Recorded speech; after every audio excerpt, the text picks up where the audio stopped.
Happy Friday, everybody. Happy Friday. Happy cocktail night. Cheers, my dears. Good to see you. Settling in on a Friday night, right on the threshold of the weekend. Still summer times. Oh my gosh, I hope I posted everything. I see some buddies there. I bet other buddies will come. I hope I posted it in Facebook. Did I? Or did I choke that one? I'm hoping I posted it on Facebook. All right, let's see what's happening. Christine, good to see you. Happy Friday. Cheers, my dears. Cheers. Let's hope our connection lasts today because I have a really good show for you. I'm going to be so upset if we get sort of the same internet treatment we've been getting by the universe the last two shows. Christine, it's great to see you. Robin, it's great to see you. Cheers. Happy cocktail time. I've got my last little of the buzz balls from Kira, and they are so good and so strong. Hey, Mom, happy Friday. Cheers, my dears. I just left her house a few minutes ago. New hairstyle. I wish I could see you over at the hair salon getting all kinds of nice stuff done. I'd love to see it. Can't wait to see it. Teresa, good to see you. Cheers, my dears. I think I'm connected. I'm connected, right? You can see me and everything. I'm just concerned because there's not nearly as many of our buddies on as usual. Maybe it's just a crazy day for people. There we go. And good to see you, Teresa. Cheers. Barbara, great to see you. Hello. And Kirsten, happy Friday. Cheers. I'm going to catch up on my sips to say cheers. Okay, good. Thank you, Ann. It's just a busy day, one of these Fridays. I'm starting to think, is it Friday? It's funny because I took off in the middle of the week this week again to visit my mom for a little while. And cocktail time is posted on Facebook. Good. It's just a bit, summer times are so busy for people, right? So I went up there on, I had a lot of orders, everything kind of caught up and good, and just some projects to hook and things to work on for inspiration to show you some new things. And I headed up there, I guess, I think on Wednesday, and it turned out, hey, Joy, hey, Lisa, cheers. Cheers, happy Friday. Tara, there we go. Happy Friday. Cheers, my dears. It turned out as soon as we got there on Wednesday, Teddy, my little son, got super sick. And you know what the first thing is these days when somebody gets quite sick? Like, cold symptoms, fever. He was kind of like in the chair, like, and not eating. That's the key because he's like a big eater.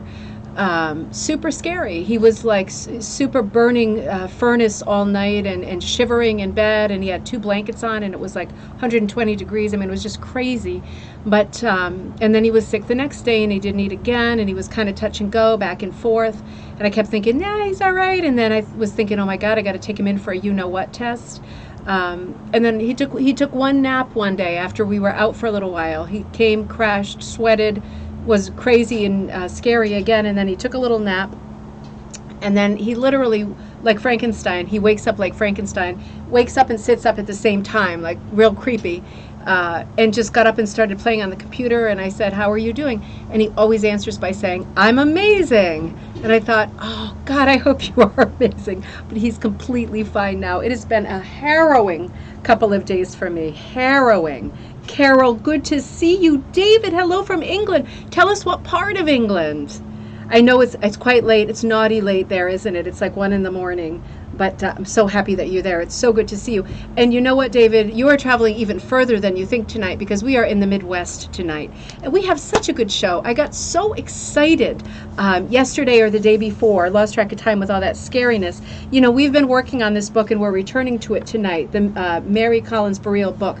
And I noticed when I went into the Ribbon Candy Hooking page that she signed up for one of the Magdalena classes, the Designing Like Magdalena classes, which are August 18th and 22nd. And I got all starstruck and crazy, and she sent a nice note saying thanks for covering the book. And then we got chatting a little bit, and she said, oh, do you know what?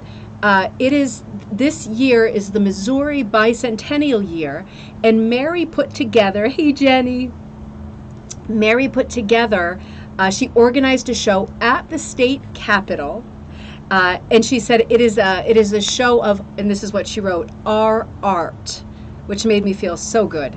You know, it is our art. It's all of our shared art. And that really is the theme of this book, is like all this, you know, the story that she's telling in this book that we're about to dive back into, the story of Midwestern rug hooking and rug making in that part of the country just mirrors the same story as, you know, Canada, northern New England, even the rug history, British rug history, all of that. It's all the same story.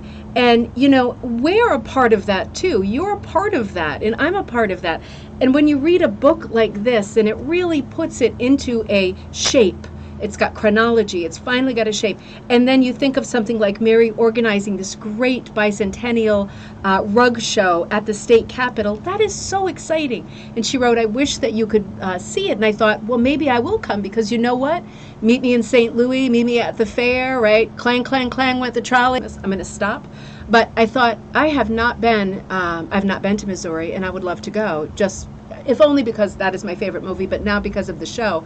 But the show is now, and the show ends at the end of August. So if you are anywhere in Missouri near the state capitol, you have got to stop and see the show. I'm going to show you highlights of tonight in preface to returning to our book.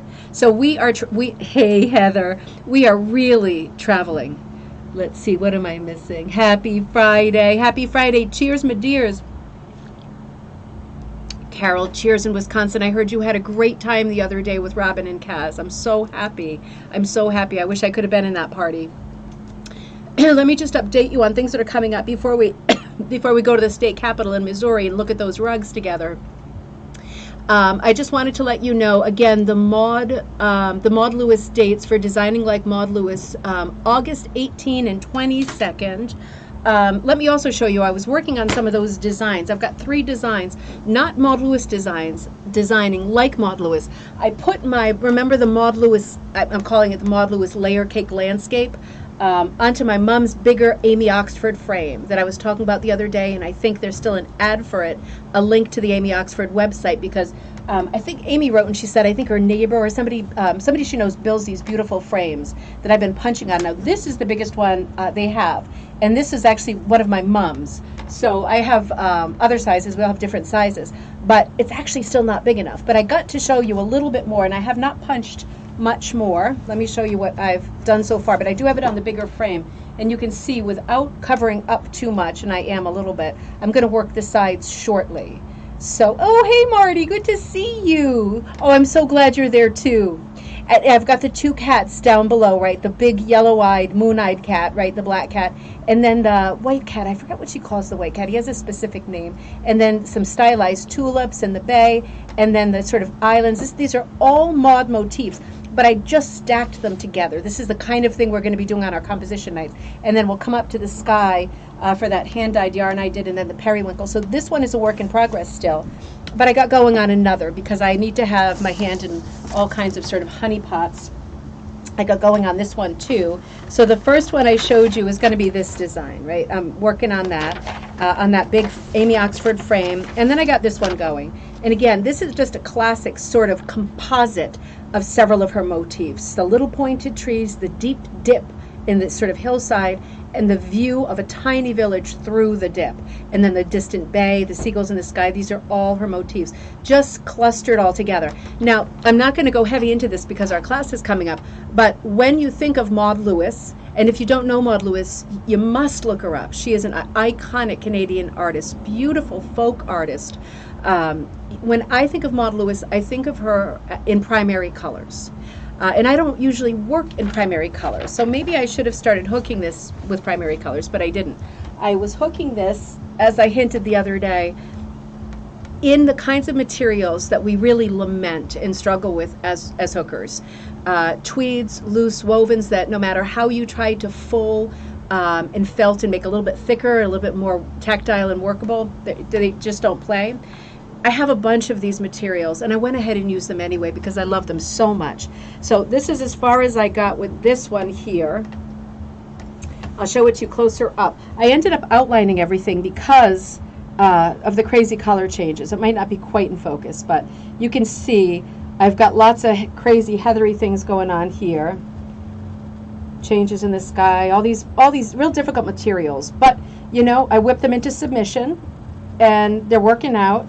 And as I get a little bit higher up, they're going to be real unexpected colors. I'm doing this whole hill in this real spearmint green. More different colored trees scattered around. And up here, I'm going to give you some unexpected colors. Colors I never use. Hey, Cynthia! Like yellows and more blues, my two sort of least favorites. But you can see I've really been forcing myself to go toward colors and tweeds that I don't normally go to, all printed kinds of things.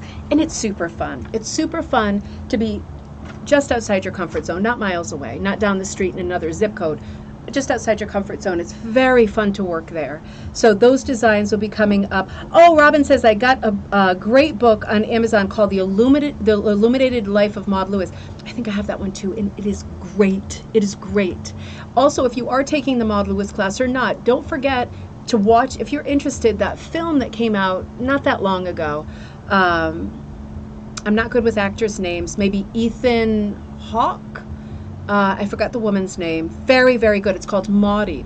And it's one of those movies, thanks, Tara, that is so wonderful, so biographical, a bit upsetting, pulls on your heartstrings in lots of ways, a bit emotional. So for me, it was one of these movies that went so deep, and it was a little bit hard to take, but it was so beautiful. One of those. It sort of crystallized what my idea of Maud Lewis was. So if you are taking the class or not, and if you're interested in her life and being inspired by her, because remember, all of her patterns are copyright free as of January 1st this year. So they have been copyright free. I'm going to put the ones that I've drawn up at some point as kits and as patterns, but we're going to draw some beauties in our class together. You are not going to escape without doing a bunch of Maud Lewis style designs that you love even more than the originals, because you're going to inject into them your own thoughts, spirit, ideas, motifs, pets, things that you love around you. We're going to figure out a way, like we do in all these classes, to get those things into those compositions. Very Maud. So that's coming up. Also classes coming up in Madison. I'm teaching August 7th, Madison, Connecticut. The dye class is coming up. If you are going to go for the dye class, really, please, I'm going to have to shut it off.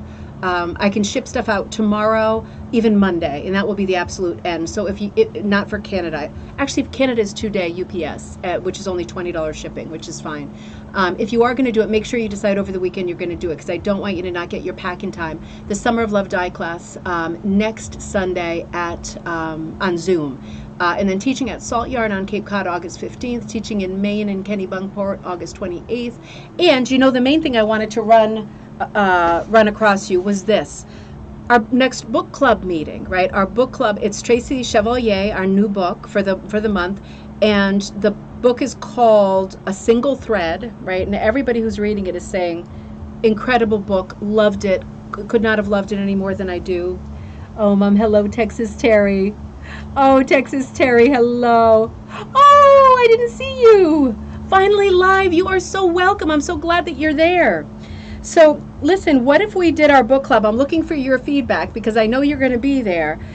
For our book club, whether you have read the book or not, whether you have finished the book or not, nobody is going to point at you and ask you study questions, right? I would never do that to you. The author cannot be on the call this month. She's a very famous author, and understandably, she wrote a very nice email, not just a sentence or two, very nice email, but she's very busy. Understandable. This is her new book. What do you think about possible dates? Sunday, August 29th. Our last book we did at 4 p.m., which I think was nice for people who are in Europe, and also people who are, for example, in California, because we have a lot of both typically. So let me know what you think of that, a yay or nay, because I have other possibilities, but I thought that might be a good one. So now listen, let's have a sip. One more cheers, my dears. One more cheers to Texas Terry. So happy to have you joining us, and David joining us in England. Super excited. But let's go to the Midwest together. Let's go, before we get back into that legendary and epic book, an amazing piece of scholarship. Mary, if you are on tonight, you just can't imagine, and I wrote it to you, but I'm going to say it again live. You can't imagine how much I've enjoyed this book. And I honestly have to say, of all the books that I've covered on the show, I have gotten more feedback on this one than any other one. Not to say the other ones weren't fantastic and great and equal and super and perfect, For whatever reason, probably heartstrings, there are a lot of people out in that part of the country, and we rarely, as rug hooker, talk about them and their world and their origins with the craft. So there has been so much interest, feedback after every episode I've done where I've even said the word Midwest and held this book up. So that says a lot, you know. Also, I wanted to mention Judy Carter. I am looking for, Judy Carter passed away, and I'm sure you saw that on all of the rug hooking groups. She was a Pro McGowan certified teacher, a great teacher. I'd never met her myself, but very aware of her, and obvious that she was a huge inspiration, and just you know, rug hooking royalty. So super sad to hear that she passed away. I posted it 2 or 3 days ago on our page, which is Rug Hooking and Punch Needle Club on Facebook. I am trying to find the amazing book that she wrote about hooking animals. It has that lion's face on the cover. In my pile of books, it is there, and I love the book, and I'm hoping that I can find it and do a show on Judy Carter on Monday. Now, if you knew Judy Carter, took a class with Judy, hooked something of hers, have a story about her, please write me over the weekend at ribboncandyhooking@gmail.com, because I would love to get your stories and your sort of anecdotes about Judy to personalize the episode and make it extra, extra special in her honor, in her memory, you know, which is so deserved. So please think about that over the weekend. If you have anything to contribute, I'll be very happy. Yes to Sunday, August 29th. Okay, good. My other dates, because I'm teaching almost all of August somewhere, or live, or Zoom, my other dates would be weekday dates. So if we are good with that as a Sunday, the 29th, then I will nail that right down. So let's travel together to Missouri, because Mary was good enough to send me a bunch of emails. And she said, I hope you're not getting bored. And I wrote back, are you kidding? As if I could ever be bored by a series of emails with attachments of hooked rugs, right? Like, so I was not bored. I was delighted. I was like a pig. I won't finish that, but I was just a pig. So let's go to Missouri to the bicentennial celebration at the state capitol. Mary put together such a beautiful thing that I can share with you here. It looks like this exhibit is just over the top. Now, these are the images that she sent me and that I would like to share with you. So let me see. I am about to figure out, I'm closing in on the technology to be able to not share my screen, but show you images in this window, like the little ribbon candy hooking that my mom painted, that's my logo, to show you images like that live. I'm only partway through the hour-and-a-half tutorial on how to do it. So next time we do something like this, I hope to not hold up pictures to the camera, but tonight, that's as far as technology goes for me. So let's pretend that we have traveled to Missouri together. On the plane, we had a drink. Brenda, did you have a hard time getting on? Don't tell me it's going to be crazy internet nights. Brenda, we are about to travel. We are traveling to Missouri. We are about to enter the state capital, where Mary Burrell put together a bicentennial celebration rug exhibit, and we're about to look at the rugs. You're way at the beginning. Now, here we are walking into the Missouri State Capitol building. Here we go. This is why I need better technology, right? Here we, isn't that a beautiful Capitol? Right into the building we go. That's photo number 1, and we enter this very regal looking hall. There's the regal hall. We're walking right through there. Pitter patter of all our shoes. Where's the rugs? That's what we're saying. Where's the rugs? Isn't that grand and gorgeous? I'm going to show you some rugs too. I'm just doing some atmosphere stuff. And here we are. It looks like we're closing in on the rug exhibit. Looks like we're heading in the right place. There's no stall, so we're definitely headed toward an exhibit. There we go. Oh, Patricia, you're not late. We're just looking at the Missouri Bicentennial Rug Hooking Show that Mary Burrell put together. And you are right at the beginning. We are entering the room right now. Now, here we go. She sent me these beautiful rugs, and I'm going to share all of them with you. So the first one is called, this is the exhibit now, the first one is called The Mule. It is on linen and wool. It is designed and hooked by Janet Acton. I'm going to show you it, and then I'm going to read you Janet's statement.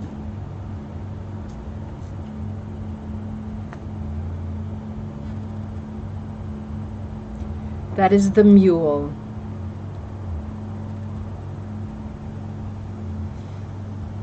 reading your comments too.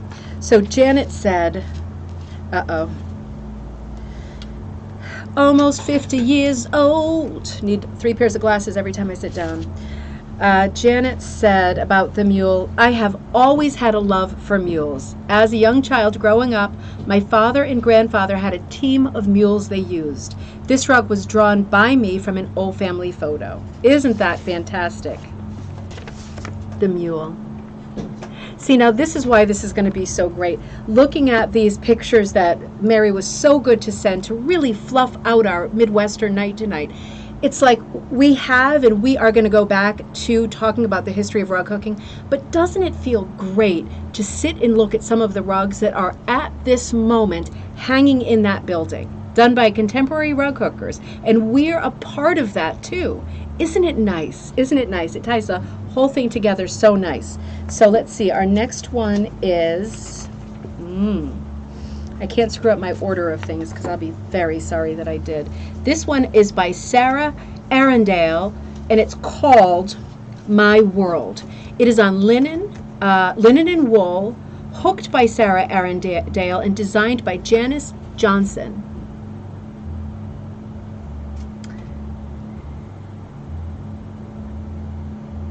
Bring in focus here.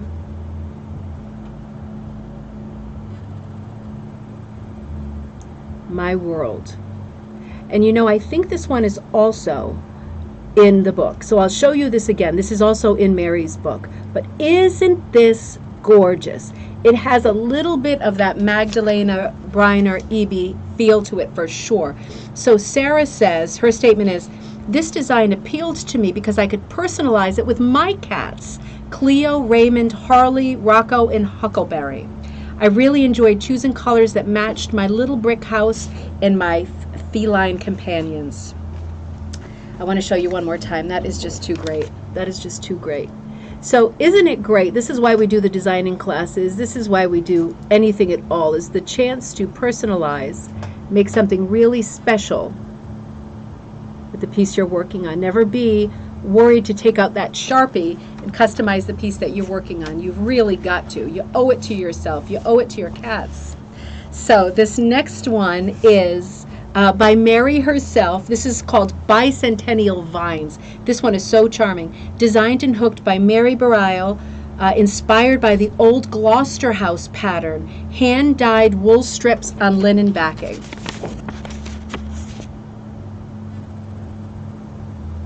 Mary, if you're watching, this is just gorgeous. 1821, right? And now we've got the Bicentennial 2021. Isn't that gorgeous? There are so many things I love about this composition.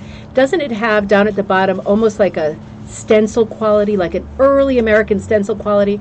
And don't you love how around the border there are vines, but there are different things with the vines. You've got the big leaves, you've got like the holly berries, you've got little sprigs, you've got these sort of stencil-y designs. Look at the way Mary's worked. Hey, Nada, how are you? Good to see you. Good to see you. I've been working away on Sharon's project too, like a hog. So I need to get in touch with you about that. But Mary, the way that you have hooked this, I love the way that you've kind of embedded the date into that light that you've put over the tree. It's like a irregular cloud. It's just a light.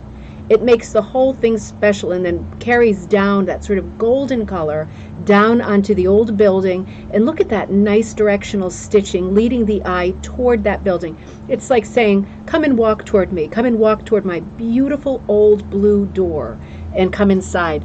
Do you ever play that game with yourself? When you're walking around somewhere special and old and you see an old building with an old door like Mary's blue door, do you ever play that game, what's behind that door, and then just start to daydream about what's behind that door? I used to have a friend who's not on Facebook anymore, and I hope she's doing okay because she was super, super depressed and I can't get a hold of her. But she was in England and we saw each other rarely, and we used to play this game over our phones together. And whenever I walked by a crazy door, whether it was in an alley and alleyway in a city or it was in some remote place, I would stop and take a picture and we'd play what's behind that door, and then we would write back and say what we thought would be behind that door, like corpses, like arsenic and Olay style, or a grand shabby chic kind of a place. It was so much fun. Miss your tortie when missing 2 weeks ago. Oh no! When missing 2 weeks ago. Oh, Patricia, is that a cat? Because I'm thinking tortie could also be I'm thinking that's a tortoise, like tortoise cat, calico kind of a cat. Because I'm thinking if it's a cat, number one, I'm so sorry to hear that, but number two, they so often come back. I've had cats missing much more than 2 weeks, and they come back. Especially this time of year, they go and have crazy adventures. Who knows what they're doing? Maybe trying to find out what's behind doors. And they so often come back. So I'm going to be saying a little prayer for you. Fingers crossed, toes crossed, eyes crossed. All kinds of good thoughts for you. That is really terribly worrying, but we'll all be thinking about you. Oh dear. Now next, so Mary wrote in her statement, I like to add hidden messages in my hooking. This rug shows the oldest house in Boonville, Missouri, along with native vines and trees, including that well-loved native poison ivy. Isn't that great? That's why she had all of the different plants going along the vines on the border. That's a great way to do a sampler, isn't it? It's a sampler of vines right across the border. Big, thick border like that, too. What a great idea. Oh, responding to Kirsten. Okay, I missed that. The tortoise cat is fantastic. Yeah. Kirsten, I should have known. I should have known you were the source. Patricia, I'm going to be thinking about you. So this is a great one, too. I love Mary's house. It blew on the floor because the fan is blowing on my legs. This one is called In the Sugar Bush. And this is going to be a hard one, Charlotte Buselink, I think. Sorry, Charlotte. It's so beautiful. Designed and hooked by Charlotte Buselink. And you get what the theme is right away. Oh, thanks, Brenda. No rush. But thank you. I can't wait. More books for coffee time. There we go. In the Sugar Bush. Now, isn't this just evocative? Now, what can you say about a piece like this? It is so simple, but it's so hard, right? Simple is hard. I love the way the tree in the background over on the side, is it this side? No, it's this side, is a little bit lighter. I love the way the sky is on fire, but I mostly love the way those bluish shadows are just cast right along the snow.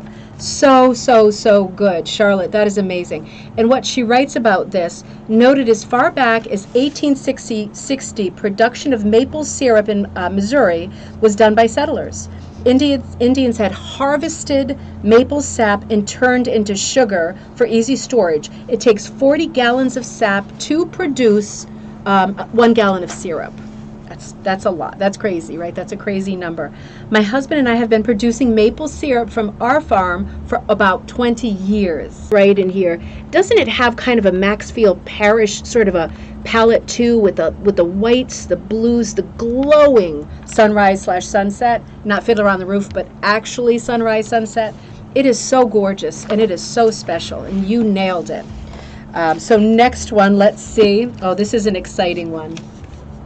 Colleen Faulkner. This is amazing, Colleen. Halloween Witch. This is done in punch needle, linen and hand-dyed wool yarn, designed and hooked by Colleen Faulkner. Take a look at this. Isn't that amazing? I mean, Halloween, Christmas is my favorite, but Halloween is my favorite holiday for design and projects, even more than Christmas. I love everything Halloween. Look at that real nice historic type of hat. This is such a sort of, this is so masterly, it's insane.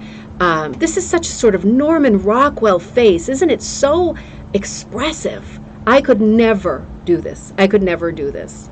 Even on my best day 100 years from now, I could not have done that, Colleen. That is over the top, phantasmic. Now this one, let's see, Renetta Gallup. It's called Merry Christmas to You, designed by Colleen Faulkner, of Wackadoo Yarns. I should say that, Wackadoo Yarns. Check them out, WHACKADOO,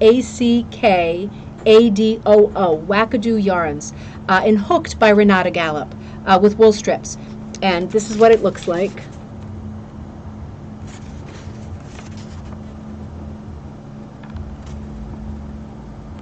The real feel of an old postcard, right? A jolly Christmas to you. Isn't that great? Now, this is, again, so simple, so hard. The boy carrying away the tree with the old-fashioned hat, the stately evergreen in the distance, a bit of perspective with the smaller tree in front of it. Very, very, very good composition. The clouds in the sky, real winter clouds, right? Very full clouds. They look like they're ready to snow at any moment. But so, so interesting.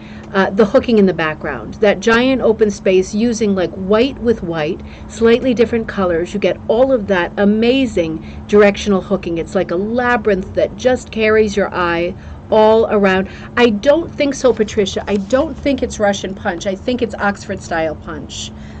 It doesn't say, it just says punch. But let me check the size. That would be a clue, wouldn't it? 18 by 26 and a half. So I think we can almost certainly say it's Oxford style punch. But you could also do it as Russian punch or miniature punch with very different punch needle.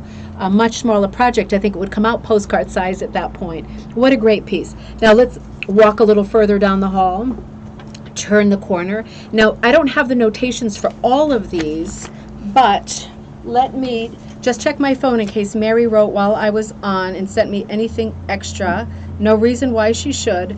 Okay, so the one that I know what it is in this one is the first one along the wall, right?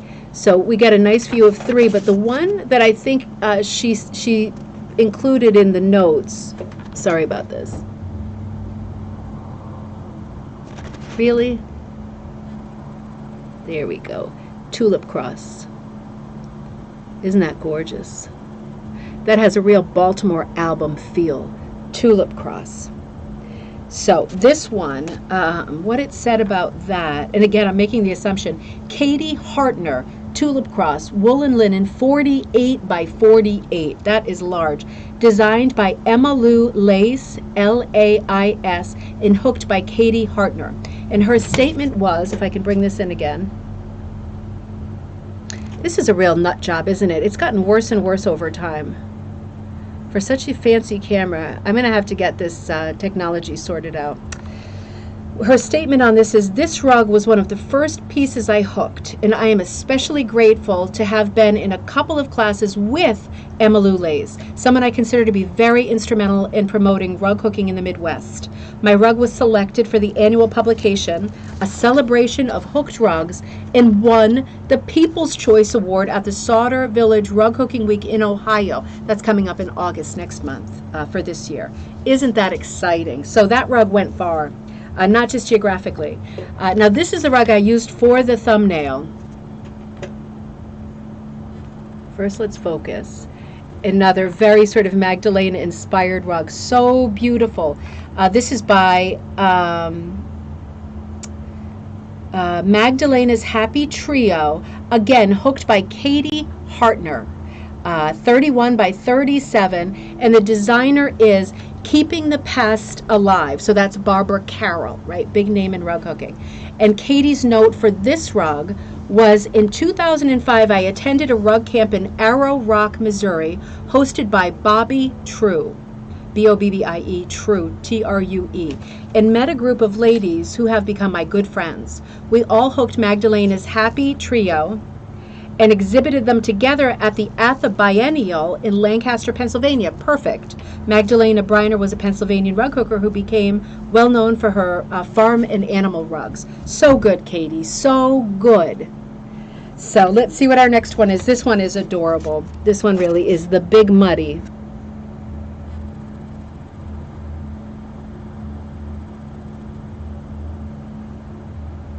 Great name. Isn't that a great name? The Big Muddy is the Mississippi River, right? Or am I losing it? I feel like that was a stupid thing to say. Now I'm second guessing myself hugely. I thought it was. But the Big Muddy, this is by Susan Meadows, 36 by 18, designed by Maggie, I always struggle, Bonanami, I'm sorry, it's me, Maggie Bonanami, designed by and hooked by Susan Meadows, wool and linen. And her statement is, this rug is a folk art representation of my house, Missouri River, which sits on a bluff above the Missouri River. Sorry about that. Of course it's the Missouri River. We're talking about Missouri. Honestly, look at how much I've had. It's like a little drop, a drop in the ocean. Let me look at that one more time. The Big Muddy.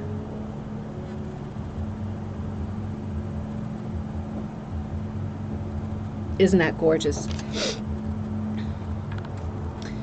I thought so, Robin, but I'm sure I'm not going to say anymore. My geography is not good enough. I'm not going to say anymore. Thank you. So let's look at the next one. I really feel like we're there. I'm getting excited. Now this one, I was waiting for confirmation. I'm making an assumption here that this piece is called by Jane Moore, LB Mike. Designed by Sarah Long and hooked by Jane Moore, Moore. The reason I think this is it is because I couldn't account for this rug in the emails. And the note says, I was drawn to Mike from his sweet face in meeting Sarah Long, the artist who created him. So I'm thinking that this is probably Mike. I hope so. Otherwise, I'm giving you bad info. But I think this might be Mike. Again, just by default, based on the notes. But absolutely beautiful piece. Jane, assuming that this is Mike, this is just so gorgeous. Look at the lines on this. How graphic and beautiful is this? That is a big, gentle face. But look at those fantastic brown lines on the face, going right down into the nostril, the sort of asymmetrical nostrils and eyes, just like real faces, right? But when I see these kinds of colors and these kinds of lines that pick out details like this, almost like scribbles upon the central motif, always makes me think mid-century modern. And when I see that, I think, wow, that is so good. That is so good. Really beautiful piece. So, oh, that's okay, Sharon. I'm so happy you're there. So let's look at this next one by Edwina Prinster. This is called Zebra. You bring him in focus first. Isn't that something? Try to keep him in focus. Mike is gorgeous. Want to take that furry face in your hands, right, Mom? So this is Zebra, another beautiful animal designed and hooked by Edwina Prinster. And her statement was, my pieces are in the fine hooking style, small cuts, and have been recognized for honorable mention in People's Choice in Rug Hooking Magazine's A Celebration of Hooked Rugs. Deservedly so. This is a beautiful, beautiful piece. So hard to do this kind of realism. And what a beautiful animal to celebrate, right? I know he's not quite in focus. I think we saw him. He is just gorgeous. Love those big ears. I always forget how big a zebra's ears are. They look so much bigger than a horse's. Beautiful. And this next one is called Cardinals and Dogwood, 30 by 20 by Laura Lee Rose. Laura Lee Rose. I'm going to show you this one, Cardinals and Dogwood.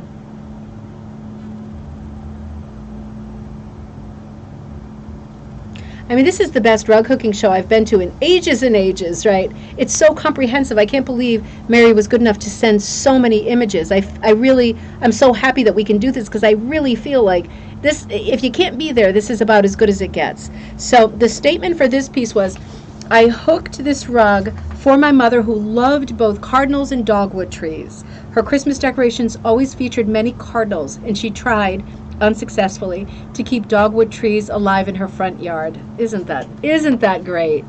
That is great. We're getting to the end of our tour here, and then we're going to go into our book.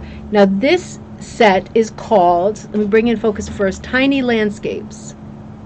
See if I can get them all in focus. There we go. Tiny Landscapes by Judy Smith. 4 tiny landscapes, Missouri Seasons.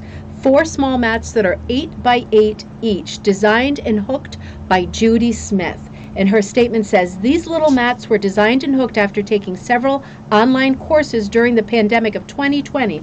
All of these courses were from textile artist Dion Fitzpatrick. Dion lives in the maritime province of Nova Scotia, so her rugs always reflect her natural surroundings. I have adapted her techniques and styles to interpret my Missouri surroundings. All 4 of Missouri Seasons are represented in these 4 mats. Isn't that great? What a fun idea. I love to do anything with seasons, and those were especially good. Especially good. Now let's see. This one is called 1821 Fractor. Another thing that sort of goes along with the bicentennial theme. 1881 Fractor by Marcia Voss, V-O-S-S. Let me bring him back in focus and then I'll read the statement. Now, you know, fractors are those sort of historical Pennsylvania documents. It's a combination. It has to have two elements, writing and art. And it's typically a certificate of some kind, historic, that would and decorated with art, that would document, for example, a birth, a death, a marriage, something that marked, you know, an important landmark in life. So Fractor by Marcia Voss, designed by Steve Shelton, and hooked by Marcia Voss. Fractor was a German style of folk art which was used to decorate important documents. Motifs included birds, flowers, and hearts. Lots of other things too, like we see a lot of Fractor angels. They are so, so, so beautiful. Getting books on Fractor work is a great idea because fractors, if they are truly fractors, are all out of copyright because the general rule, right, is that the artist has been dead for 100 years. Well, with the case of fractors, that would be the case. Jay, if you walk by, can you turn my light on? I feel like Stephen King in here. So that was the 1821 Fractor. And the last one I have for you, the last one on our tour is... Camera's going to blip. What's that? The camera's going to blip. Oh, camera blipped a little bit. That's all right. I don't feel so flowers in the attic.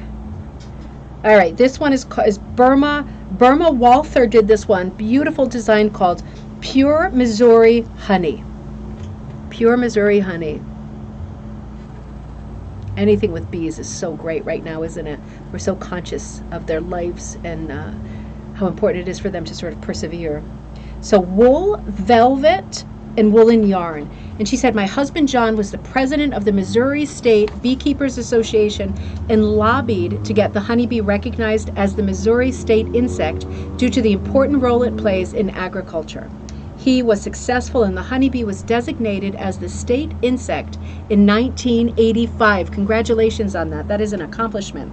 I dedicated this rug to my husband with love. Isn't that great? Isn't that great? So there were two more rugs that Mary sent. This one is called Butterfly. And I couldn't tell, I could not match them to anything I had on my notes. Now, if you're wondering, is there a shadow across it? There is. And I think that might be a shadow in the room, not on the rug, in the room where the photo was taken. But that is Butterfly. That is another beautiful piece. And the last one she sent me is this one. Very whimsical and charming for us rug hookers, right? Wool with the sheep on the top and the bottom and braided around the edges. So again, Mary, if you're watching or if you're going to watch later, thank you so much for sending those images, taking us on that great tour of the Missouri State Capitol, because that really was fun. I hope that you can make it there before the end of August when it closes. If by chance some crazy thing happens and I can make it, I'll surely go look at the rugs in person. But if you are nearby there, just be aware that that exhibit is up. You are welcome to go. And if you go, take some more pictures and share them in all the Facebook groups. These are beautiful rugs that we should celebrate in a huge way. It is so great that it is not 2020 anymore and these kinds of things are happening again. So let me jump right back into Mary's book, Hooked Rugs of the Midwest, A Handcrafted History. Such a good book. I think we've been enjoying it immensely this week. One of the things that I think we have collectively enjoyed is that all of these little accounts in newspapers, the Ohio Farmer, all the different periodicals that Mary was able to find locally, all of these accounts of how-to are so different than other accounts that we've heard and read. You know, having covered so many books that relate to Britain, Canada, and New England, the little details that Mary has given us in this book are extraordinary. I have the link to this book on Amazon in the description to this video. It is well worth getting. This is not just a beautiful eye candy book. This is a great piece of scholarship. It's great reading. It's a great solid academic piece, but it's also a cozy and charming bedside book. It's got everything going for it. Hey, Anne. Was that your first rug show? I'm so happy she sent that. I was so pleased. So, you know, if you remember this week, we were talking about how one woman said she fashioned her own hook with a parasol, like a broken parasol, the metal part, and she hooked something with it and then said, in a newspaper. She said, I think I've got another 12 rugs, a good dozen rugs in this hook. So she knew it wouldn't be like a forever tool, but she thought it would take her a good long while. So just the sort of details that Mary finds here are so different than things we've heard before. And it really gives you that feel that, these women making these early rugs in the middle 19th century really struggled with supplies and information. And that's probably why there's such a wealth of information in newspapers and periodicals at that time, because everybody was learning that making scrap rugs with a hook was faster than with a needle, and possible. But they just needed to know how.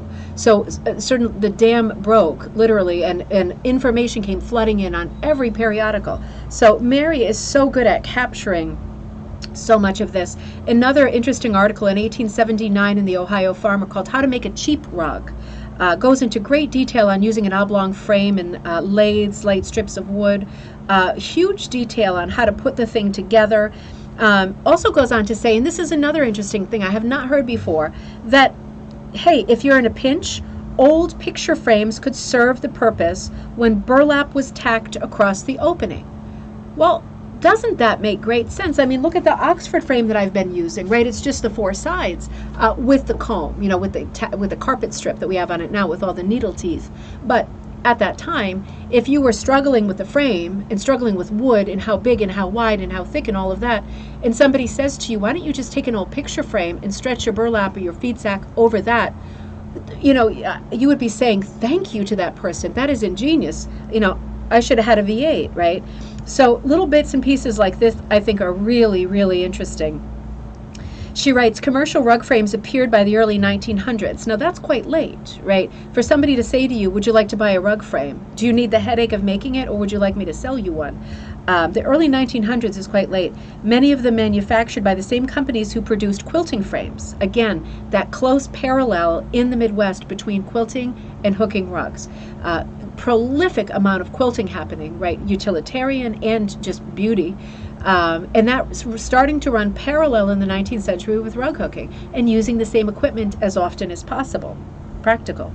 The parts of a rug frame included legs, carriers, which were the longer rollers, that we have gears on now if you're thinking of like a Chetty Camp style frame, and stretchers to keep it over on the sides, right? Because top to bottom it's going to be stretched with the gears, but side to side it's going to be flapping open, and you need to be able to connect that somehow. So interesting how they go into great detail about how to improvise all of this kind of thing.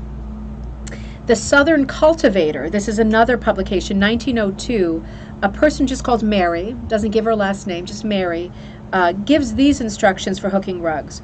She talks about making the prettiest and the most durable rugs by home manufacture, and then she goes into detail about drawing, strips of narrow strips through cloth. The burlap may be bought already stamped, but a more economical plan is to get a piece of burlap, the best quality and the proper size for the foundation, and draw the design upon it. A large perforated stamping pattern could be used if preferred. Now, no further detail on that excerpt, but when I hear the phrase a large detailed stamping pattern, that makes me think, and probably you too, so many quilters out there, of a quilting pattern, right? When you've done your piecework on a quilt, and you now need to get the top of the quilt with the piecework attached to the batting and the backing of it, you need to actually quilt it. That's the quilt part of the quilt.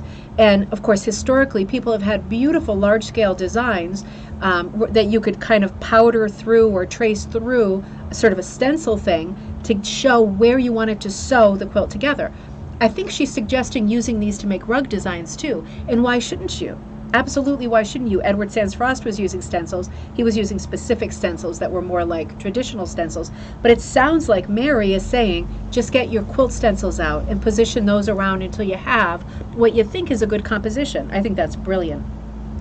She goes on to say, many of the expensive manufactured rugs can be copied. And we know we can't really do this now, or at least you keep your mouth quiet if you do, but they can't be copied. Of course, not every design that you want, to be fair, is available right now, and that is the reason that people struggle with integrity when you're looking for a specific design. She goes into crazy any kind of soft woolen cloth, fine knit underwear, and coarse yarn. She gets into this laundry list of many, many things that you could use to actually do the hooking.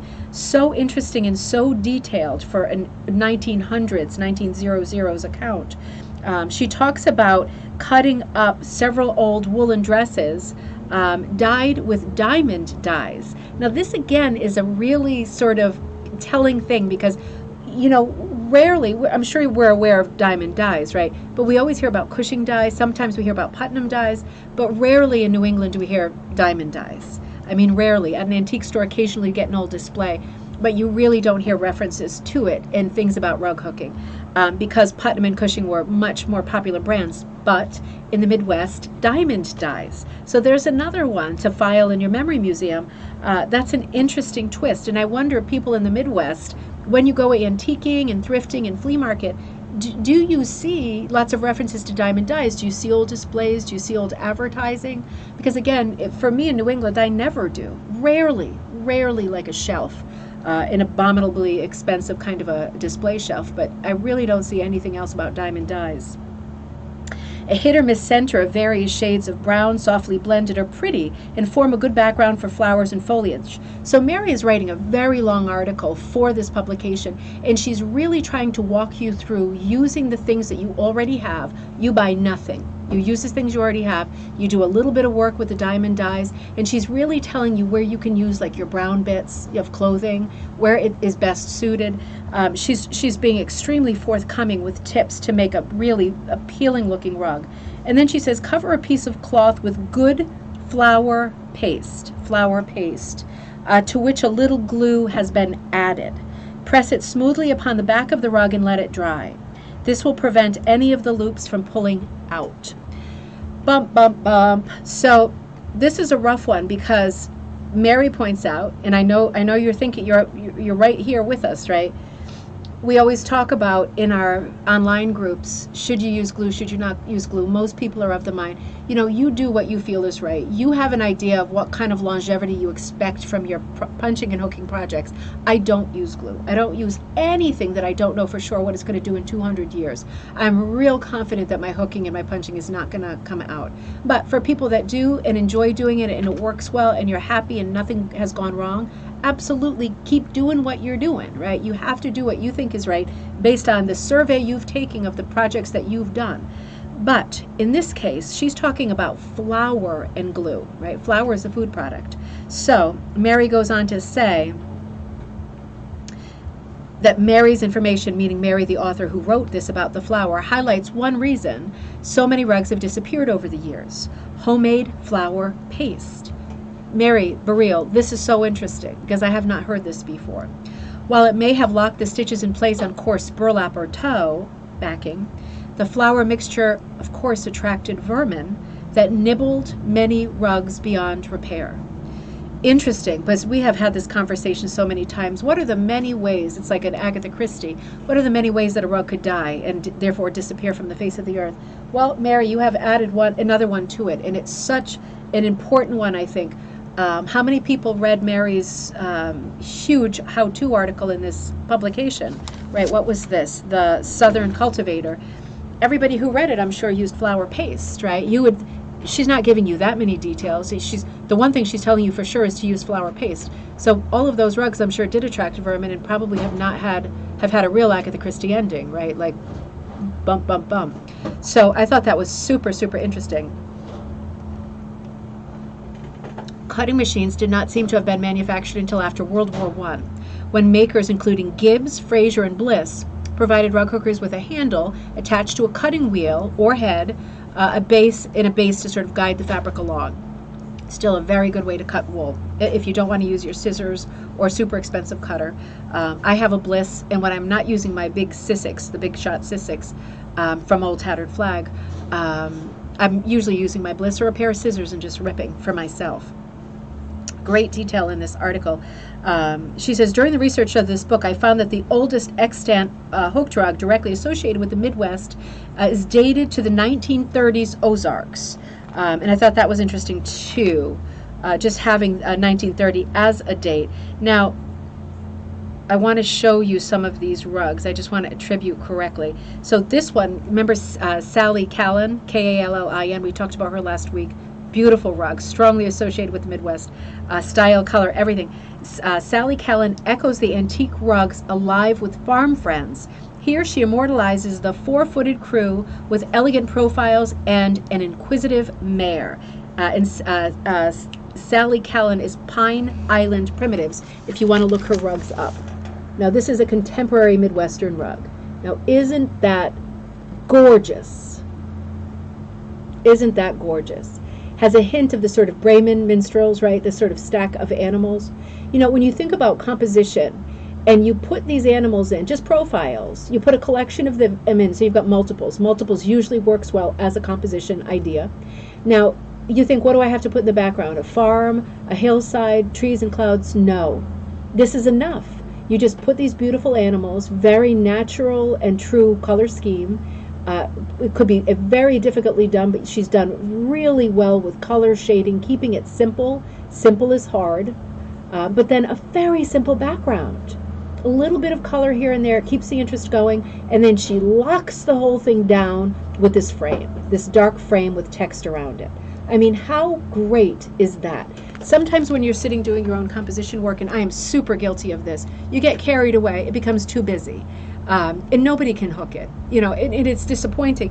When you're working on composition, think about Sally's rug, this one here, because it looks like it should be busy and maybe too much going on. It's not. It's absolute perfection. She's got it perfectly balanced. She was smart to leave that background bare, and again, she locked it down with that nice dark frame, a little bit of an arc to the frame. Super interesting. This is a beautiful painting too, painted by Samuel Carr. The painting from 1887 is called News from Her Sailor Boy. And what's interesting about this is the woman in the painting, let me make sure this is in focus. The woman in the painting is working on a rag rug. I'm trying to see the screen at the same time. Not succeeding, huh?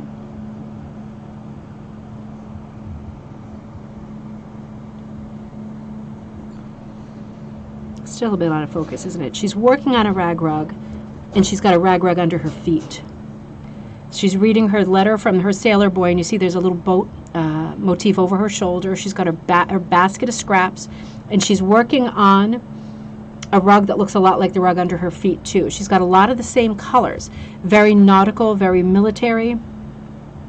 And to sort of offset that, the artist has put the beautiful light green out the window. But what a great composition, what a great reference to hooked rugs. These really are more rag than hooked rugs, right? I think she's pulling them through with a hook, but I think they're more the British style Proddy or Proggy style rug. Interesting. Now, she talks, colors Magdalene delighted in is chapter 3. This whole chapter is about dyeing your own colors, and it is smashing gorgeous. Absolutely beautiful. I want to show you this because we just looked at something on our tour by Sarah Arundel. And this is another cat by her. It's called Pennies. No, it's not. It's called Cat on a Mat. A cat on a mat surrounded or hooked with circles or pennies. Again, cat on a mat. And this is Sarah Arundel. And we saw one of hers on our tour just now. Oh, Catherine, you said it made your day to be able to get on live. I usually watch later because my Wi-Fi is unpredictable. Oh, thank you, Catherine. I'm so glad that you're there. The internet is such a bummer, isn't it? You know, it doesn't even matter where you are. Sometimes people write and say, I'm in such a remote area. It's so hard to get. It's such a super wind-up, frustrating thing. And other people will write, and they're in the middle of a city, and they still struggle with internet. But I'm very happy that you're here tonight. I love this one. You know, this whole chapter being about dyeing is diamond is so handy. I like what she says here. I'm not going to do a lot with dyeing because it's a little bit unrelated to what I want to do tonight. But these gorgeous colors, you know, she talks about colors a lot in here. The reason I like this particular photo is because when we talk about dyeing, natural dyeing, right? Not dyeing with diamond dyes or Putnam or Cushing, natural dyeing, you are really limited to the things that you can get around you, right? To make into dyes. So what she says with this photo is this picture shows natural wool mordanted with alum and dyed with madder. Okay, so let's do it this way. I'm just going to show from a distance. Madder, red cabbage, blackberries, onion skins.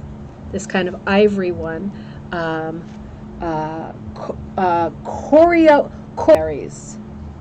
Okay, so it seems like one might be, oh, okay, so coreopsis and elderberries, maybe? I don't know what they are, so I don't know what to expect them to be. But I think it's interesting that she shows you what sort of plants, what natural things growing are available in that part of the country to use for dyes. And she says, although madder is not native to the region, it is planted there for the purpose of dyeing. So that's also so interesting, you know, for people who over the years have intended to dye, they must plant madder to get those beautiful sort of red, orange, pink colors. So interesting. So let me go forward a little bit. I love this chapter, but again, it's a lot on dyeing. And when you get this book, which I know you will love reading that chapter, whether you are a dyer or not. Chapter 4 is called Designing Women. Rag, any old rag. And that is a rag collector's street cry. Oh, this is so funny because we have talked about the rag man on Coffee Time before. And I'd be so interested, David, if the rag man is also a British thing, because he sounds so sort of Dickensian. I mean, he must exist as a British sort of caricature too. But I know for us, like even my mother growing up has memories of the rag man, and certainly my grandmother, you know, constantly stopping the wagon that he would drive in on. So the rag bag, so this is interesting. This rag bag talk I found super interesting. The rag bag had to be filled. So if you are going to hook a rug or make any kind of scrap rug, you have a rag bag and you're going to want to fill it. You're going to want to fill it with as much variety as you can. Many of the earliest descriptions indicate that the design had to suit the design that you're about to hook, had to suit the fabric and the dyes available and not the other way around. So that's interesting too, that you would be kind of over a barrel having to design around what you were able to get a hold of and not the other way around. I guess the introduction of diamond dyes or the availability of them maybe would change that, because it would change your colors completely. Now this is such an interesting quote. 1903, the Massachusetts Plowman and New England Journal of Architecture published a story about peddlers and their goods. Mary, thank you so much for these golden nuggets of scholarship that you dug out of. I don't know how you did it. The rag bag was an index of the state of the trade. When the wagon started out, it hung limply behind like a punctured balloon. It was a huge affair made of coarse burlap, blackened and stained by time and use. Sometimes huge squares of new burlap stood out in startling contrast against the old face of the bag in spots where holes had been patched with a coarse twine. Into this grimy receptacle, the matted rags were hurled with a short, stout iron hook, like an elephant goad. It's an awful reference, isn't it? The capacity of these great bags was amazing, and on homeward trips they would protrude from the rear of the red wagons as far as the length of the vehicle itself. Interesting to picture that, isn't it? The rags were weighed and dropped on scales attached to the rear of the wagon. Rags were not destroyed in those days, but were hoarded up in flour sacks in the cellar from fall until summer, for they were legal tender banknote of the peddler's realm. So this is so interesting, because this really shows the ragman as a fairly successful character. You are talking about him going home with a bag that's as big as the vehicle he's riding on, right? He's collected a lot of rags, and he is holding them as a commodity, knowing that they're going to be worth a lot. They're going to be worth essentially money when he trades them in. Also, March 1871, the issue of the Ohio Farmer, it said, if you have none, meaning a rag bag, you must have. In other words, get one. Don't let bits of useless rags lie around, tucked in the wardrobe and bureau drawers and baskets and under the stairs any longer. Take a yard or more of coarse linen or muslin and sew up a sack so as to leave an opening of about 1/4 of a yard in the side of it. Fasten it up by the two upper corners in some handy out-of-sight place, and put every scrap into it while it is in your fingers, and you will have a bank that will never break, to which you can go when you have want of a bit of change to buy needles or threads or pins, etc. So in other words, they're saying, don't just, it doesn't seem like a lot, but keep your rag bag going, and it is cash. It will become cash. interesting. These are all stories we don't get in other parts of the country. You know, the ragman is one of these whimsical characters that comes and goes in our, grandmother's day. But it sounds like in the Midwest, it's much bigger of a deal, sort of the whole idea of saving and sort of reusing, recycling, early recycling is a much bigger deal. Scarcity, I think, is going to be a huge factor in this. So in this publication, January 1851, in the Valley Farmer, this piece called A Great Cry About a Little Wool is interesting. I'm not going to read the whole thing, but it is a long parody. It's a joke. Maybe I'll save it and read it on another night. It really is so cute. It talks about this whole business. It's long. It talks about this whole business of the ragman and using his collection of rags essentially as cash. And it really sort of crystallizes, puts the whole thing into a crucible, burns it down, really drives home the point that this industry of recycling rags is a really big part of the culture, and it cannot be overstated. So she goes on to talk about designs. And now this is the part I love the most in the book. I love the history, but I love this because, she talks about diamond dyes. Cushing dyes are available, but diamond comes first. And then she talks about the Frost catalog, the Edward Sands Frost catalog. And she talks about, so he fits squarely into this geographic sort of setting. So talking about Ebenezer Ross, she does a lot more Ross talk than we typically would in a history written in a different part of the country. So that is interesting. And she gets into talking about, she also talks about Ralph Burnham, but again, focus on Ross, and rightly so. She talks about modern designers too, like Black Sheep Wool, and that is Rhonda Manley. This is another Black Sheep Wool design, again, like the skunk the other day, hooked by Glenna Bailey. This is called Glenna's Lion, Black Sheep Wool Designs. Absolutely amazing. Absolutely amazing. I mean, look at the character in this. Hello, Catherine. Hello, Gail. Good morning. Oh, Gail, I think you're in Australia, right? I'm so glad you're with us in the morning. I just love this piece. I just love this piece.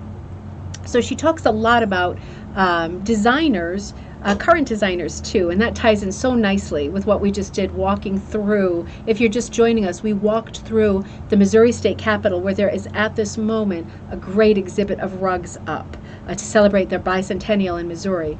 We just looked at all of the ones that the author of this book, who put the exhibit together, Mary Collins Burrell, sent me, all of them. And they are so beautiful. And again, here we are talking about the rag bags, the history of hooking, the scrapping it together, the building your frame, the doubling your quilt hoop as a rug hooking hoop.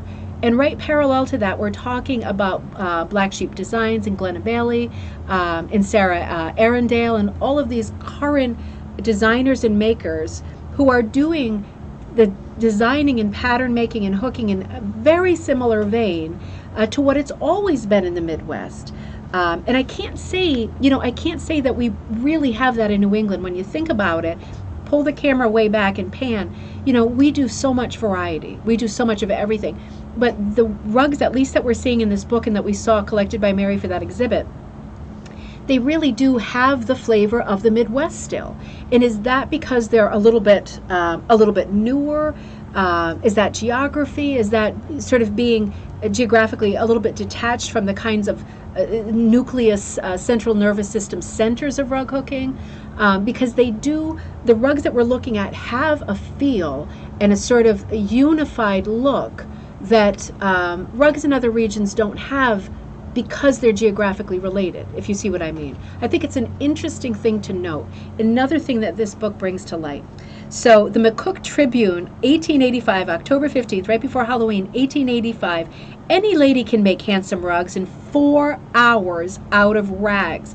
So here we go. Get ready for the invention that's going to shake everybody's world up.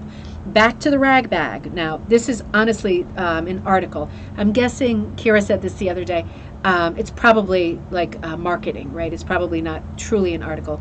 But she says any lady can make handsome rugs in 4 hours out of their rag bag, yarn or cloth, by using the Pearl Rug Maker on any sewing machine or by hand. Whew, a wonderful invention. It sells at sight. Price only $1. No hooks, no clamps, frames, or patterns. Easy, simple, fascinating.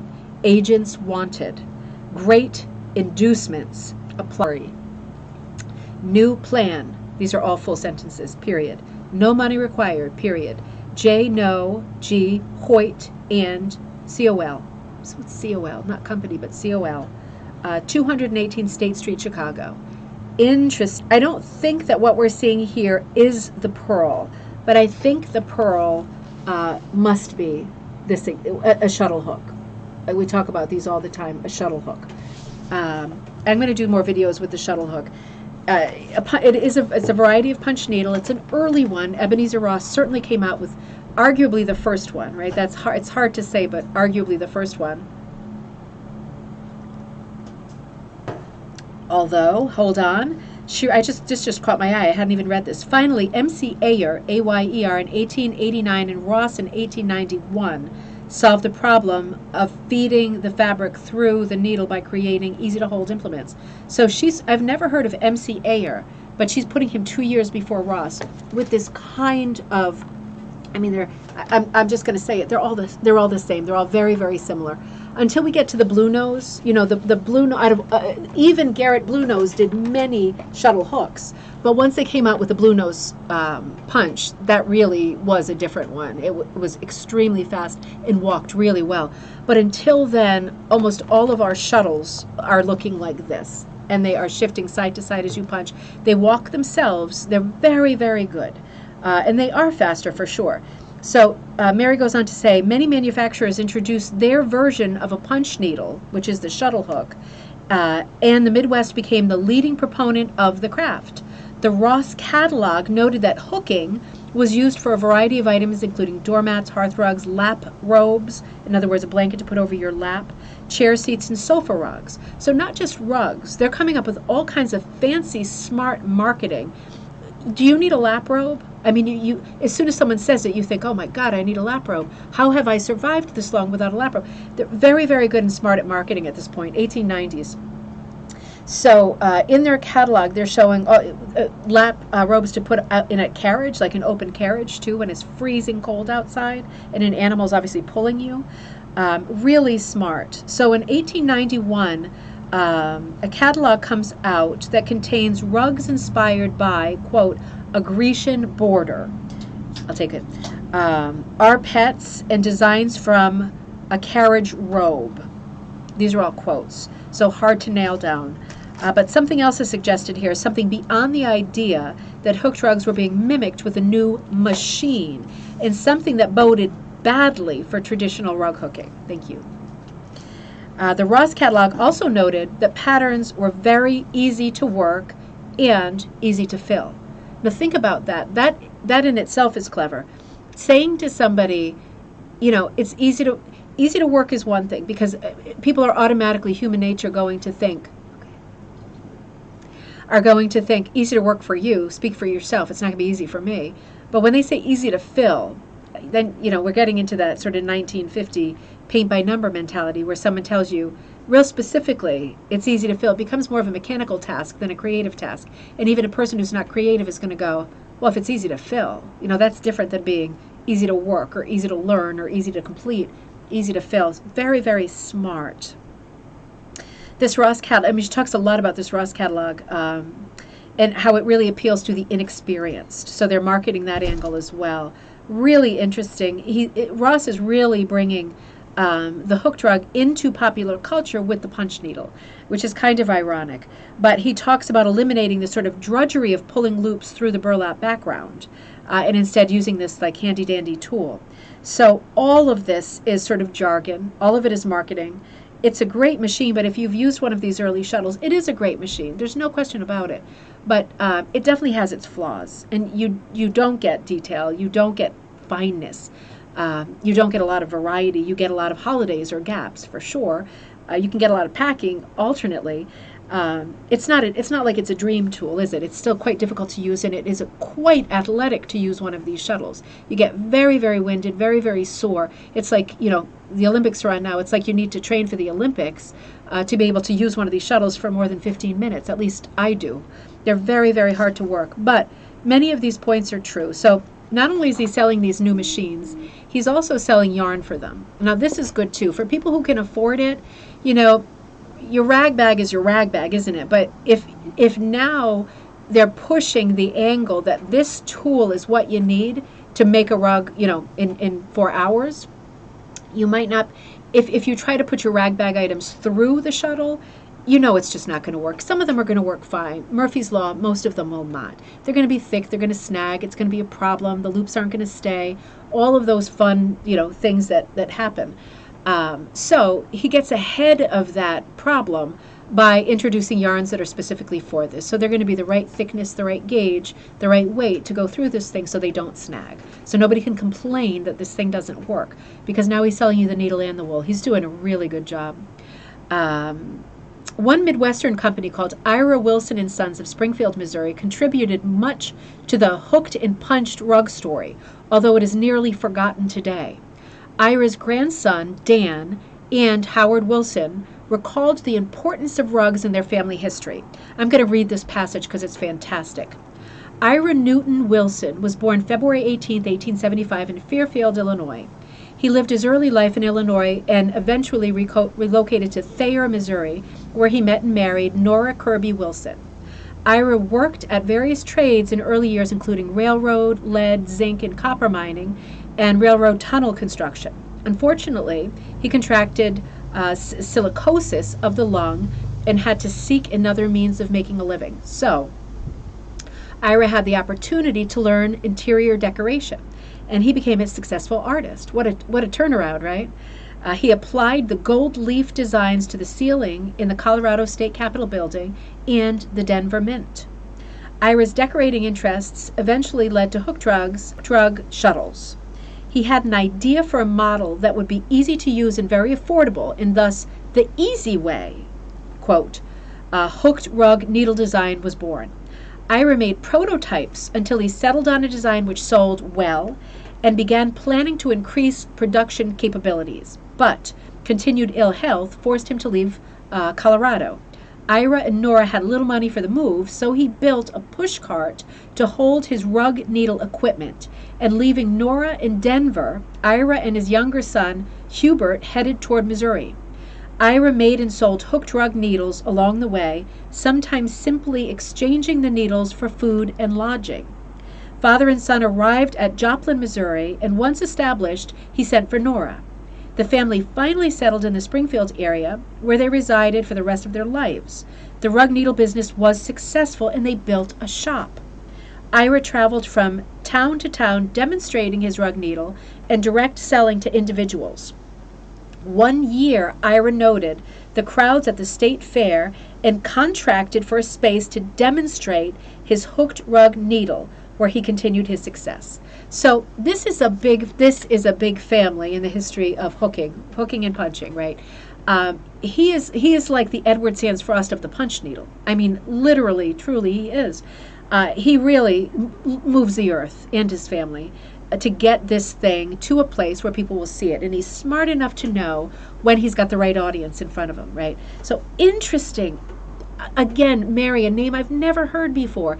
I am so grateful to have, this whole book is filled, 99% of it I'm not going to get to, so you must get the book. But, so many of these great little anecdotes. The Wilson rugs were designed and stenciled in Springfield, Missouri at the family homestead. Ira Wilson offered a dedication to those ladies of the land who knew no floors but hard trampled dirt and discarded homespun clothing for rugs wrought through tedious hours of work to brighten their humble homes and handed down from generation to generation the most prized and outstanding heirlooms. That is a mouthful for a dedication, but it is a beautiful sentiment. Ira also commented that in speaking to friends, he found that they owned rugs made by their mothers in the 1870s and 80s, and there was evidence that people were already treating rugs as heirlooms. The Wilson rugs were printed on burlap or linen, and later on monk's cloth. through the years, the patterns included a Conestoga wagon, Native American and cowboy designs, florals, modern art. Now this could cross over with the week that we did the sort of modernist rugs. And very different things like parrots and dragons. So different, isn't it? So a timely suggestions page in the catalog suggests that yarn or fabric may be used in the needle, as well as unraveled burlap. So they're also saying you can use unraveled burlap in the needles. Very different. They became known as the Wilson Boys. Now, they are unique to this part of the country. So this is part of the reason. It's a fairly small company, but again, for we hookers, this is a huge part of our story. So interesting that this is not a well-known name in our sort of annals, right? Interesting and shameful, but let's put it there now. So in 1882, an article titled Rug Fever, the writer directs the rug maker to cut up rags into 1/2 inches or even 1-inch pieces and cast on 42 stitches with heavy cotton yarn, at which point she knits one. So she gets into, they sort of move, the evolution of this moves toward knitting and crocheting rugs. And we're aware of those rugs too. We're not going to go into huge detail on those particular rugs, but one of the things that people can do, if they need to, is knit or crochet a backing and then hook into it. That will always be an option for people. It is not a common thing, but it is a known thing, right? It's something that you stumble upon once in a really blue moon, once in a turquoise moon. Good, Gail. I'm glad I remembered that rightly, because I'm so happy when you pop up. Now, again, this Wilson Brothers thing, I have not had time to research with Teddy being so sick and everything. But these rugs, I want to show you some of the designs, because I just mentioned some of the Native American designs in the Conestoga wagon. And below, another Wilson's brother design of cowboys. So I want to show you these because I think you're going to be so surprised at what they look like. They look very modern. Wilson rugs. We need to put that on our list of things we should know off the top of our head, right? The top does not look all that dissimilar from the Helen Albee's. In the middle, the covered wagon. Look at those great Art Deco shadows. Look at that. Circling the wagons. It looks like they're about to circle the wagons, or maybe they're on the move. But that is, that, you know, in another pattern, you'd have a big storybook cottage in front, right? But this is so Western. We've got the Conestoga wagon. And then we've got a kind of another Native American. And here comes the cowboys. Look at all this sort of branding. I'm assuming those are like brands around the edges. These are all Wilson patterns. Have you seen any of these before? This book is worth getting just to read about Wilson patterns. We know all of the patterns, don't we? But we don't. We didn't know about I didn't know about the Wilson ones. I'll speak for myself. I didn't know about them. But that was so interesting. That chapter has tons of nuggets, but that's the one that really stood out for me. And then chapter 6 is called Going, Going, Gone, How Hooked Rugs Became Famous. And this is really interesting too, because she has a part of this chapter, she talks about the colonial revival. Now this crosses with that whole week of modernist rugs that we did.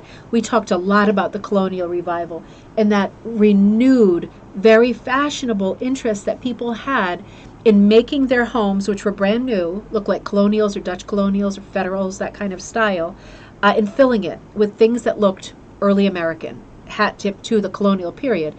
None of them really were, right? But they were things that romantically people associated with the colonial period of settlement. And the colonial revival period was a huge movement, style movement, architecture movement, interior decoration movement in the United States. So you get that everywhere. You got that on the Conestoga wagons, that kind of look, right? This is the ad for the Susan Burr shuttle hook or punch needle. This is supposed to be Susan Burr dressed in a kind of colonial costume, punching away at her rug. But hang on, look at all that 1920s decor in the background. You know, look at the paned window, look at the 1920s drapes and the silhouette in the background. How funny is that? Oh, Patricia says Pro Gown, I believe, has a branding symbols pattern rug. Oh, interesting, Patricia. I don't think I know that. I'm gonna have to check that out. Joy, I love them too. It's something so different. It's like a wrinkle in time, right? It's like you just unfold it, and there's a whole bunch of things in there that you can see. It's that dream that everybody dreams, that you're in your house and you open a door that you didn't know was there, and there's a whole wing of the house that you didn't know was there. That's what that whole chapter is like. You think you know about rug hooking, and you think you know all the names, and then you realize you don't. There's a whole bunch more, and it's not a dream. So interesting. But I love this Susan Bird, because I mean, this really is, in colonial times, not to get crazy, but people didn't have glass. They didn't have glass windows. Early settlement times, they've got a piece of paper that they're waxing with animal fat, so it's semi-transparent. This is obviously like a 1920s, 1930s background, but this colonial woman happens to be sitting at a beautiful table or frame with colonial garb, hooking and punching with the special shuttle. So funny how that works. During the colonial period, patterns like this, the black and white silhouettes, are very, very popular. We associate this look with the Art Deco period, and that is a very tight tie. But at the same time, you could be more specific as you look at art, as time goes on, as you research more, look at more. These kinds of black and white images, we're not just talking about a silhouette, like, somebody's face and profile. We're talking about part of a movement where cutting silhouettes with a lot of detail, almost like German paper cutting, is very fashionable. But they are going to maintain some of the motifs, like the broken out squares, almost like a video game in the corners, your breakout squares. That was a real popular motif during the Deco period. So they will keep some elements of what they consider the romantic past, but they will keep the elements of current design, because they don't want it to look all sort of raggle-taggle, old-fashioned, right? They want it to look current and stylish, but again, a hat tip to the past. So this particular pattern is a Wilson pattern too, taken from the Wilson catalog. So again, Wilson patterns, Mary, I can't thank you enough for putting them in here. It's such a great find to stumble upon such a big category of rug hooking that is not documented at all. So she talks about how, and this is the history that we really love. I'm not going to stay on too much longer because I don't like it to keep you this long either. But, we might return to this book at some point, because she will talk about, she gets into the colonial craze, and she does talk about collecting, and she does talk about auctions, and she does talk quite a bit, now I'm thinking, about the sort of way that the rugs scattered through auctions and through sales, through department stores, how they scattered. And this is an important part of the history, because now that I think of it, when we were looking at that book on modernist rugs, we talked a little bit about this, how some of the big collectors like Henry DuPont were collecting hooked rugs, and because of their wealth and because of their buying power, they had a lot, and they were good people to keep them, because they didn't just throw them in a garbage heap afterward or put them on top of the wood pile in the shed. But at the same time, they had a real monopoly on the market. So because these rugs were desirable in the height of fashion for the blink of an eye, people who, capitalists and titans of industry at that time, were able to snap up many. So in this chapter, Mary, in this book, likewise talks about who these people were, who were the big power buyers, James Shoemaker, what kinds of rugs they bought, what kinds of collections they amassed. I think I'm gonna earmark this now, because I think this is going to tie in really well to a future episode. The Shoemaker auctions are really important, because you have to remember, in the 1920s, we are about to call folk art. We're about to use those words, and we're about to call, not quite yet, hooked rugs part of folk art, but not quite yet. It's going to be a little while longer. So finding images of catalogs of hooked rugs in 1920s catalogs is extraordinary, because they're not firmly ensconced as a collectible at this point. It's really people who are on holidays, right, that are going to all of these sort of tourist towns where there are cottage industries. People are making practical rugs, and they are so lovely and beautiful, and the ultimate souvenir that, middle class people are snapping them up, people who can afford to take a vacation. Because you also have to remember, in the early 20th century, the vacation is a new invention. Until then, through the Victorian period, I'm going to go off on a little bender, people did not take vacations, right? There was no such thing as a vacation. You worked 6 days a week, and on Sunday you went to church. And you didn't go to church for an hour. You went to church all day. So there was no such thing as a vacation. It wasn't until the Industrial Revolution in America that people, number one, had the funds to take a vacation, and there was even the idea of taking a vacation. Because where would you go? Until they had created urban centers that were filthy and dirty and overpopulated, there was no desire to go somewhere else. Once they had created these horrible, unhealthy urban centers, then doctors would start saying to them, you need to get to the seaside, you need to get to the mountains, you need to get your health back by going to this kind of a place. And then they would say, well, then I need to go there. And vacation resorts would pop up in accordance with the fashion. And the fashion was, now that we have these gritty, grimy, smoggy, foggy centers, we need to, balance them out with these places that people can go for a day. Some people could only afford to take a train and be gone for a day, or the weekend, or, wealthy people would go all summer. So that's the way the vacation works. I remember I spoke to one of my friends when I worked in the theater. I worked in costume in the theater in London for years. One of the guys who's still one of my best friends, Casper Jones, his whole family is actors. And his dad was Freddie Jones. And David, if you're still on, you might remember Coronation Street. Freddie Jones was like one of the main characters for decades on that. He was also in great movies like Far From the Madding Crowd and Cold Comfort Farm. Iconic British actor. But I remember when I was staying at their place one time, Freddie, the dad, said to me, he was talking about a vacation as a little boy, and he said, their family, their situation was such that they didn't take a vacation, but they took one day where they would go to the seaside. And he said he was so little, he was sitting on the train, in British trains like American trains, you can be facing backward or forward. You're facing each other like in a square configuration. And he said he was on the train, and his parents were across from him, his sibling was next to him, and the train took off and it started going backwards because he was facing the wrong way. And he started to cry because he thought, oh no, the one day of my summer that I'm going on vacation, and we're already going back home because they were going the wrong way. And I thought that it almost never forgot that. It was like 20 years ago. I never forgot that. But vacations were a big deal to people. And when they went on vacation, they did want a nice souvenir. And if you were rich, you could buy 20 rugs. If you were middle class, you would buy maybe 1 or 2 small rugs, or even a coaster, right, in some beautiful seaside town in Maine or Canada. Now, this rug popped up for the wealthy at a shoemaker auction in 1923. So, and I actually, months ago for one of our bingo nights, I put this into my shop because this is a copyright-free image because of its age. I have this in my shop too. It's called Mantle Garden. This is one that Kaz was looking at for the wedding rug. But I absolutely love this rug. I need to hook it. This rare clock rug was sold in a 1923 shoemaker auction. The catalog description showed the rug as a Willard mantle clock. So it was a Willard design at one point. It doesn't look like a Willard design though, does it? Well, that bears some research. So the rug is listed circa 1800, which it can't possibly be, right? So all of this, I'm not going to say it was poorly researched. How could they possibly know? There really is no such thing. We're almost 100% sure that there was a hooked rug in 1800. This rug is way earlier than the Willard Empire if it's early 19th century. But we talk about rugs as being middle 19th century, not 1800 at all. But the author is saying it probably dates to the, for example, 1840s, 1850s, where we put the beginning of rug hooking. So this would certainly predate the company that does the cowboy rugs and stuff. But interesting that they would put that into a catalog, because how do you know? There's just not enough information to know. But interesting. So this rug, it doesn't say how much it's sold for, but I absolutely love the image. It is a super antique image.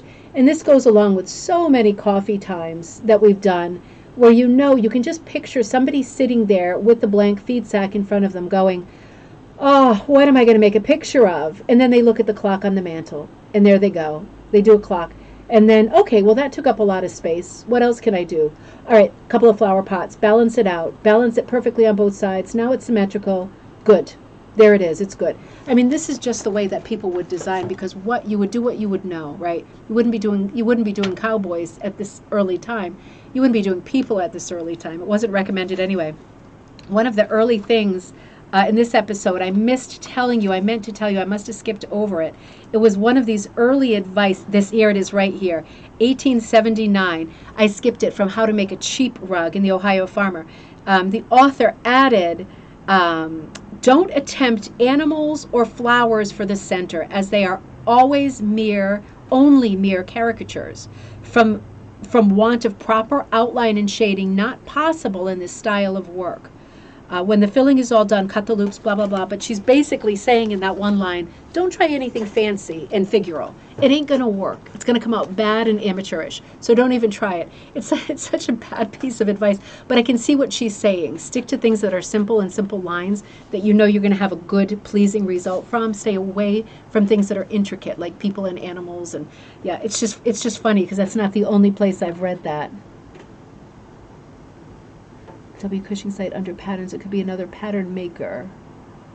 Yep. Oh, the promo gown with the branding symbols. Yeah. That's the place to go, Cushing, because they've got all the pearls. My town has a few homes that were vacay homes for the well-to-do from Boston. Oh, Patricia, isn't that nice? I love to see those old homes. It's so nice when they were not knocked down, because so many of them were knocked down because they were giant white elephants, weren't they? I mean, that's what Henry James said.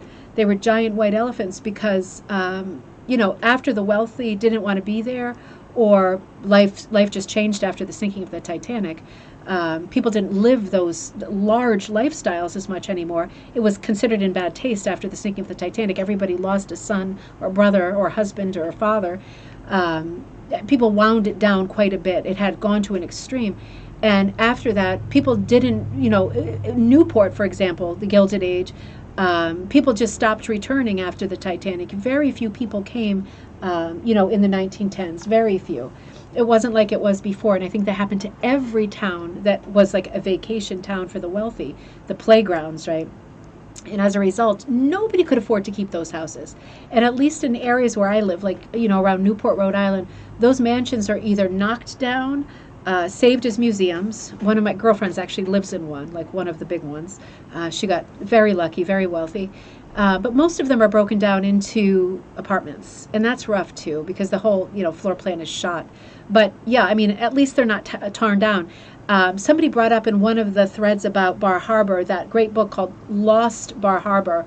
It's a book of all, and there's a Lost Newport, too. There might be a Lost Others of ones near you.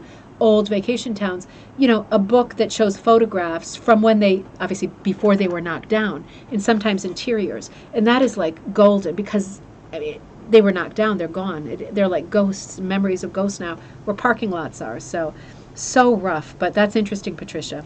So she talks about making more rugs, and she goes into, this is the one I showed you earlier, probably a better chance to see it here.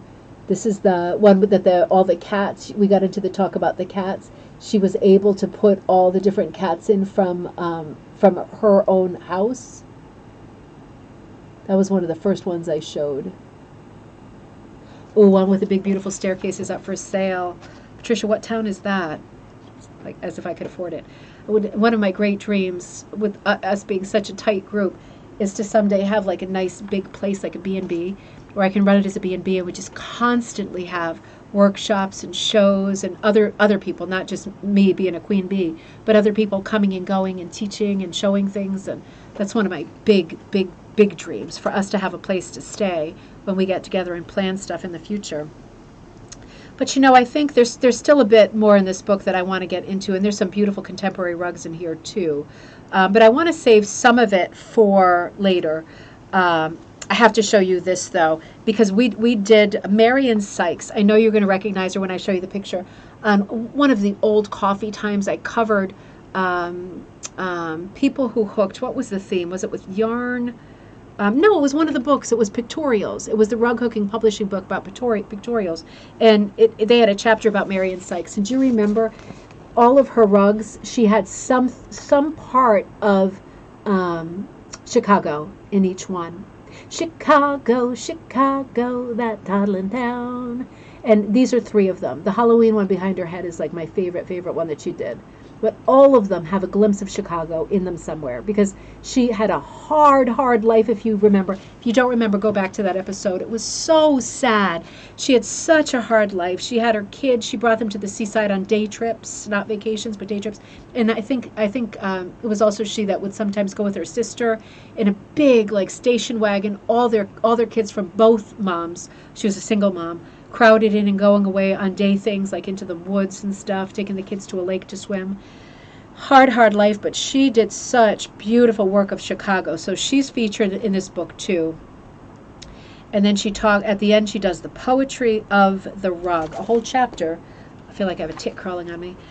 Poems about rugs. So, you know what, should we end on one? How will I choose? Because I haven't read them yet.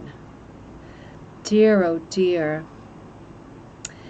Oh, let's end on one. I'm just going to take a chance. I'm going to take a chance, and hopefully it doesn't make me cry, because I hate crying on camera. I know we've done this one, The Old Hooked Rug by Constance Kemper. Let's try this one, 1952. We'll try to end on this note.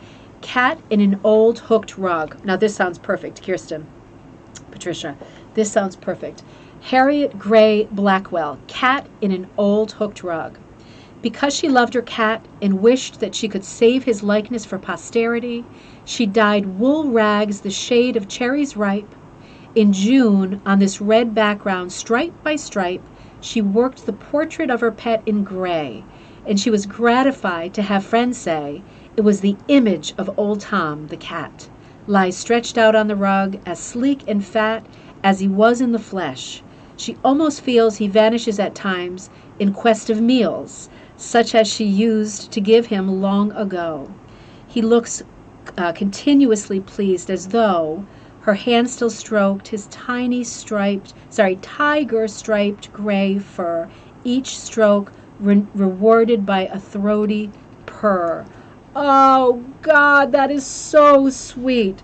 So, 1952, Harriet Gray Blackwell. So she, years after old Tom's death, hooks him onto this beautiful hooked rug with cherry red stripes on it and his stripy gray fur. Isn't that sweet how she almost imagines him, oh, I'm going to cry, disappearing and going to beg for food. Oh, that is so nice. But at the end, the last chapter, it's actually the appendix, the poetry of the rug, she does a whole chapter of poems about rugs. I just love this book. Again, Mary, this is just a gorgeous book. I highly recommend. So nice. Hooked Rugs of the Midwest, a handcrafted history. The History Press. Now, if you have time, this is sold on Amazon, but go to History Press. I don't know about right now. I shop from them all the time because of my crazy collection of department store books. History Press produces all of them. They do a lot. You can search History Press. I'm not doing an ad for them. I just go on their site all the time. They often do sales, like buy 3, get 1 free kind of thing. So it might be worth checking History Press too. But you can search by your state. And I love that because I search by the states where I've lived. And it pulls up such specific theme parks that have been closed for years, old sort of equivalents of IHOP or Denny's that have been closed for years, mom and pop places that are from your state. Such a fun thing to go through their website when you have time. And there's a lot of ways to search, but for me, searching by state is super fun. You can search by subject too. So you're going to find crafts and you're going to find rug hooking as one of their tabs. So you might want to go straight to, I have the link to Amazon, and I love it when you use it because it's an affiliate link and it helps me out. It puts, they give me like a bonus card. That's what an affiliate link is. So once in a blue moon, they send me like a $5 gift card. And I buy from Amazon every day anyway, getting all the junk I need for bits and bobs.